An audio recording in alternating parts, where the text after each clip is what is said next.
Hello everybody, I hope you had a relaxing and restful half term. This is the final term in this year,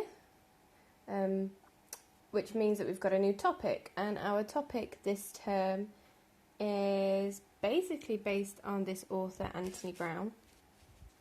He is my favourite children's author, which is why I've chosen this particular topic. It's also, and you'll find out why it's this topic as well. It's we're going to be looking at enchanted woodlands and forests and plants, and it all relates to some of the stories that we're going to look at within this topic. And the first one we're going to look at is called Hansel and Gretel. So you've probably, you may have read a version of Hansel and Gretel. You may certainly have heard it. It is a traditional tale, which means that it has been told and retold over hundreds of years, and this is why you get many different versions of traditional tales, because they have been retold. Some versions can be the same, some can be different, some can be happier, like fairy tales, and some can be more sinister, like grim tales. There's a sad undertone, and this one particularly is quite a sad story, but it's beautiful at the same time. Your first activity this week is to look at Anthony Browne in a little bit more detail, to do a bit of research on him. I have attached some slides that you guys can look at if you don't want to do the research. Just a little bit of information, which is the starting point of what we're going to look at. One of the things we're really going to look at this term is intertextuality. I know you guys like your big words, which basically means books within books. And Anthony Browne is notorious for this. He's well known for doing this.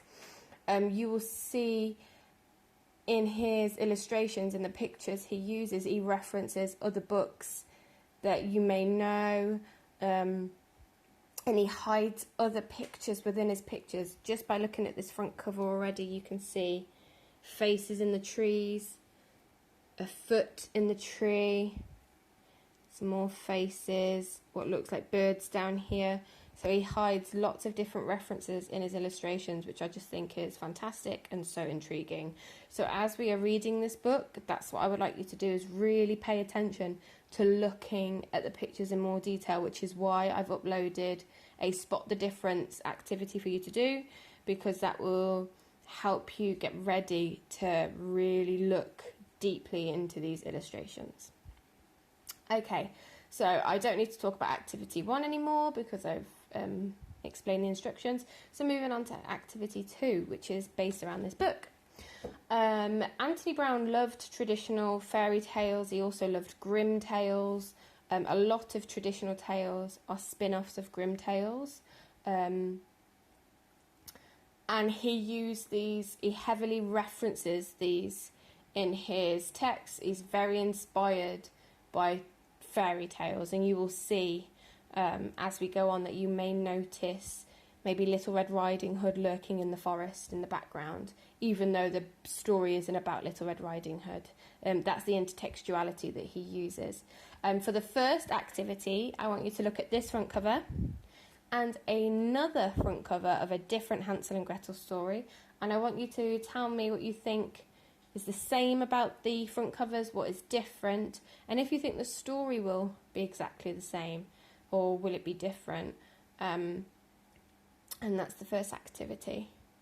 And what we're going to do is we're going to then begin reading this version. Okay.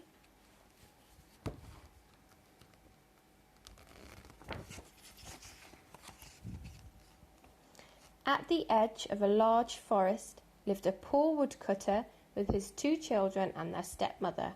The boy's name was Hansel, and the girl's name was Gretel. The family was always very poor, and when a terrible famine came to the land, they could find nothing to eat. Now you could look up the word famine in a dictionary if you wish to find out what that means to better understand the story. And this is another picture. See if I can get that there. See if you notice anything in these pictures. I will also take pictures of the stories as well as we go along and upload them so you can have a better look in your own time.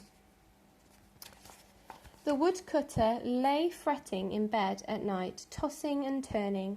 He sighed and said to his wife, "What's going to happen to us? How can we feed our children when we haven't enough for ourselves?" "I tell you what," said his wife, "early tomorrow morning we'll take the children out into the thickest part of the forest. We'll make them a fire and give them each a little piece of bread. Then we'll go to our work and leave them alone. They will never find their way home and we'll be rid of them." "No, I won't do it," he said. "How could I bring myself to leave my children alone in the forest? The wild animals would soon come and eat them."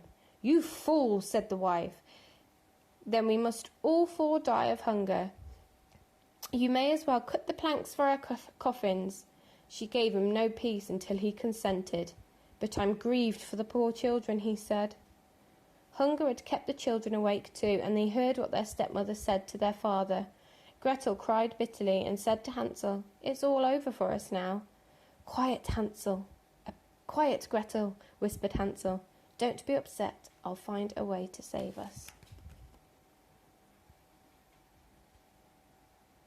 There you go.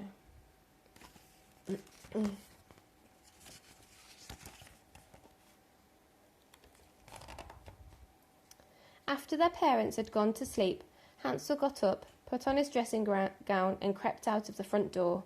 The moon was shining brightly and the white pebbles around the house glittered like new coins. Hansel stopped and filled his pockets with as many as they would hold. Then he went back to bed, saying to Gretel, "It's all right now, little sister. Go back to sleep. God will help us." At daybreak, before the sun had risen, the woman came and wakened the children. "Get up, you lazy bones. We must go to the forest to fetch wood." She gave them each a small piece of bread, saying, "Here's something for you to eat, but don't have it too soon, for you'll get nothing else." Gretel put the bread inside her coat, and Hansel put all the pebbles into his trouser pockets. Then they set out together for the forest.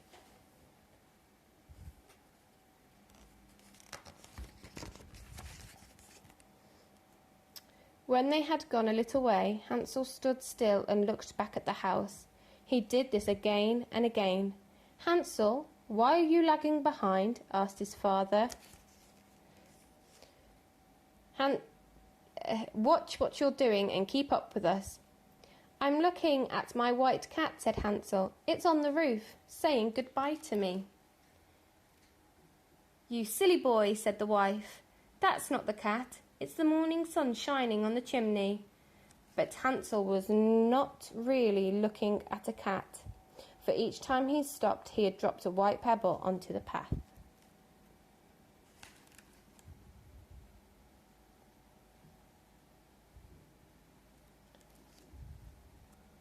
Okay, so we're going to leave it there for this session, just to leave it hanging. And you can complete the next activity, comparing the front covers. You can also think about whether the way this story started is the same as any other Hansel and Gretel stories that you may have read. I'm going to pause the video and I will continue to read the story for the next lesson.